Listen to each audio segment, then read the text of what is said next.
ఇలా నేను ఓపెన్గా చెప్తున్నా, ఓపెన్గా చెప్తే ధైర్యం దమ్ము మీకు లేకపోతే నేను చెప్తా ఉన్నా, మీ అందరి చదివే వల్లనే వాళ్ళంతా ఒకటై మూకుమ్మడిగా ఒక ఆయన విదేశాలకు పోయినటువంటి ఒక మంత్రి గారు కలెక్టర్ గారికి రిటర్నింగ్ ఆఫీసర్ ఫోన్ చేసి ఓడిపోయే అవకాశం ఏమన్నా ఉందా అని అడుగుతాడు.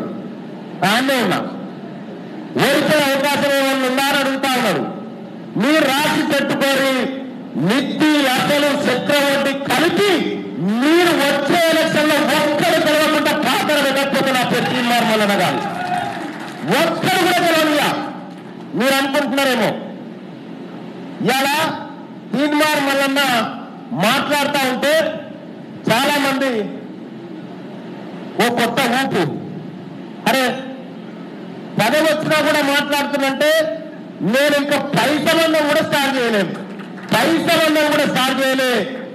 ఈ 42% రిజర్వేషన్ ఈ బీసీ బిడ్డలకు కల్పించకపోతే భూకంపం పుట్టిస్తా. ఇక్కడ తెలంగాణ రాష్ట్రంలో భూకంపం పుట్టిస్తా, రాసి పెట్టుకోండి. ఒక్కడు కూడా తిరగలేడు. మర్యాద కోసం చెప్తా ఉన్నాం. రాహుల్ గాంధీ గారు మాట ఇచ్చిండు, ఆయన మాట శిలాశాసనం అని భావిస్తా ఉన్నాం. కాబట్టి ఆ మాట కట్టుబడే 42% రిజర్వేషన్ అమలు చేయాల్సిందే, చేసి తీరాల్సిందే.